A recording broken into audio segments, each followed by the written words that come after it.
Hi friends, competitive ఎగ్జామ్స్కి prepare అవుతున్న చాలామంది విద్యార్థులు ఎక్కువగా చర్చించుకుంటున్న టాపిక్ ఈడబ్ల్యూఎస్.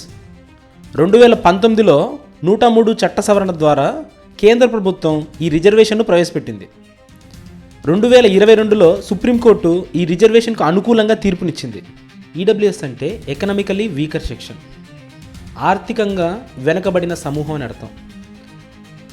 ఈ ఈడబ్ల్యూఎస్ రిజర్వేషన్ పొందాలంటే ఏమేమి అర్హతలు ఉండాలి?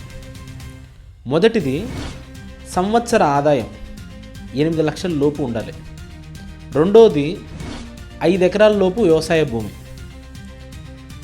1000 గజాల లోపు, గ్రామాల్లో అయితే 1000 గజాల లోపు స్థలం, పట్టణాల్లో అయితే 200 గజాల లోపు స్థలం, ఇంటి స్థలం. అంతేకాకుండా ఎస్సీ, ఎస్టీ, ఓబీసీ రిజర్వేషన్లు పొందుతున్న ఎవ్వరూ కూడా ఈ ఈడబ్ల్యూఎస్ రిజర్వేషన్కి అర్హులు కాదు. అంటే ఓపెన్ కేటగిరీకి చెందిన పేదవాళ్ళైనా, అంటే పైన నేను ఏదైతే చెప్పినానో ఆ పారామీటర్స్ అన్నీ ఎవరికైతే వర్తిస్తాయో వాళ్ళు ఈ ఈడబ్ల్యూఎస్ అనే రిజర్వేషన్కు అర్హులు. ఈడబ్ల్యూఎస్కి అర్హులైన వారికి కేంద్ర ప్రభుత్వ ఉద్యోగాల్లో, అలాగే విద్యాసంస్థల ప్రవేశ పరీక్షల్లో 10% రిజర్వేషన్ లభిస్తుంది. ఈడబ్ల్యూఎస్ను కేంద్ర ప్రభుత్వమే కాకుండా కొన్ని రాష్ట్ర ప్రభుత్వాలు కూడా అమలు చేస్తున్నాయి. వాటిలో ఆంధ్రప్రదేశ్ ప్రభుత్వం కూడా ఒకటి. ఈ రిజర్వేషన్కి అనుకూలంగా మరియు ప్రతికూలంగా చాలా వాదనలు వినిపిస్తున్నాయి. వీటిలో అనుకూలంగా వినిపిస్తున్న వాదనలు ఏంటో చూద్దాం. మొదటిది, సమానత్వంతో ప్రతిభకు ప్రోత్సాహం ఇచ్చినట్లు అవుతుంది.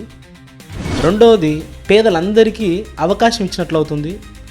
మూడవది, కుల ప్రాతిపాదికన కాకుండా ఆర్థిక వెనుకబాటును దృష్టిలో పెట్టుకొని తెచ్చిన ఈ చట్టం చాలా గొప్పది అని అనుకూలంగా మాట్లాడుతున్న వారి వాదనలు. ఇప్పుడు ప్రతికూల వాదనలు ఏంటో చూద్దాం. ఈ రిజర్వేషన్కు వ్యతిరేకంగా ఓటేసిన వారిలో ఒకరైన రవీంద్ర భట్ అనే న్యాయమూర్తి గారు ఏం చెప్పారో చూద్దాం. సామాజిక వెనుకబాటుతనాన్ని, ఆర్థిక వెనుకబాటుతనాన్ని రెండింటిని సమానంగా చూడడం సరైంది కాదని చెప్పాడు. అలాగే 8 లక్షల లోపు ఆదాయాన్ని పేదరికంగా పరిగణలోకి తీసుకోవడం తప్పని చెప్పారు. అది సరైనది కాదు, ఆ లిమిటేషన్ కరెక్ట్ కాదని చెప్పారు. అయితే పేదలకు వర్తించేటప్పుడు అది పేదలందరికీ వర్తించాలి, కానీ ఎస్సీ, ఎస్టీ, బీసీ, ఓబీసీ వాళ్ళని మినహాయింపు పెట్టడం ఏంటి? ఇది సామాజికంగా వెనుకబడిన వారిపై వివక్షను చూపించడమే అవుతుందని ఆయన తన అభిప్రాయాన్ని వ్యక్తం చేశారు. నేను రవీంద్ర భట్ గారితో ఏకీభవిస్తాను. ఎందుకంటే కొన్ని దశాబ్దాల పాటు కొన్ని లక్షల ఎకరాల భూములు, సామాజిక గౌరవం, అధికారం ఓసీల చేతిలోనే ఉంది. సామాజికంగా, ఆర్థికంగా ఎన్నో శతాబ్దాల పాటు వివక్షకు గురైన వాళ్ళందరినీ ముందుకు తీసుకురావాలనే ఉద్దేశంతో తెచ్చినవే రిజర్వేషన్లు. మన దేశంలో 50 నుంచి 52% ఉన్న బీసీలకు 27% రిజర్వేషన్ వర్తిస్తుంది. 15 నుంచి 18% మంది ఉన్న ఎస్సీలకు 15% రిజర్వేషన్ వర్తిస్తుంది. 6% ఉన్న ఎస్టీలకు 6% రిజర్వేషన్ వర్తిస్తుంది. ఈడబ్ల్యూఎస్ వాళ్ళకి అంటే 10 నుంచి 12% మాత్రమే ఉన్న ఓసీ వర్గానికి 10% రిజర్వేషన్ ఈడబ్ల్యూఎస్ ద్వారా కల్పించడం అనేది ఖచ్చితంగా ఓబీసీ, ఎస్సీ, ఎస్టీలకు అన్యాయం చేసినట్టే అవుతుంది.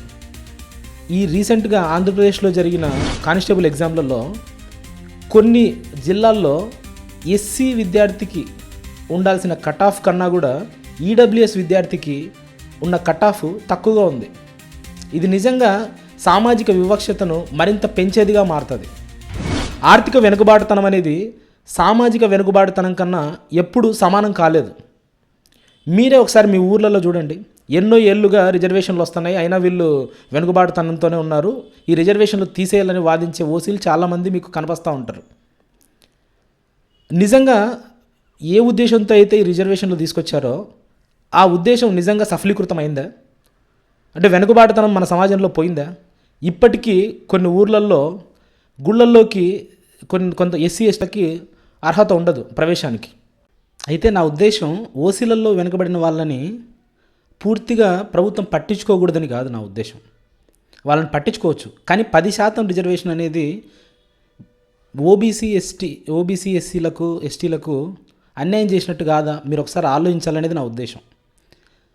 వాళ్ళ ఆర్థిక వెనుకబాటును తీసేయడానికి, పోగొట్టడానికి, వాళ్ళకు ఆర్థికంగా ప్రోత్సాహం కల్పించడము, స్కాలర్షిప్లు ఇవ్వడము ఇట్లాంటివి చేయొచ్చు.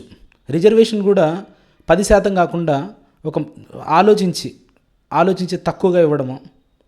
ఇప్పుడు ఎందుకంటే 8 లక్షల లోపు అనేది నిజంగా మనం పరిమితిగా తీసుకుంటే ఎస్సీ ఎస్టీ బీసీలలో 90% మంది ఆ 8 లక్షల లోపు ఆదాయం వచ్చేవాళ్ళే.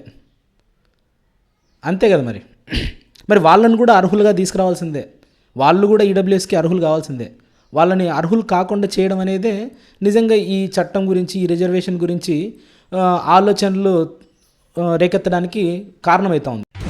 ఆర్టికల్ 19A ద్వారా రాజ్యాంగం నాకు ఇచ్చిన భావ ప్రకటన స్వేచ్ఛ ద్వారా నేను నా ఉద్దేశాన్ని నా యూట్యూబ్ ఛానల్ ద్వారా మీకు తెలియజేశాను. నా అభిప్రాయంతో వ్యతిరేకించిన లేదా ఏకీభవించిన మీ అభిప్రాయాలను కామెంట్ల రూపంలో తెలియజేయండి. ఈ వీడియో మీకు నచ్చినట్టయితే లైక్ చేయండి, షేర్ చేయండి. ద బంప్ సేపియన్ ఛానల్ని సబ్స్క్రైబ్ చేయండి.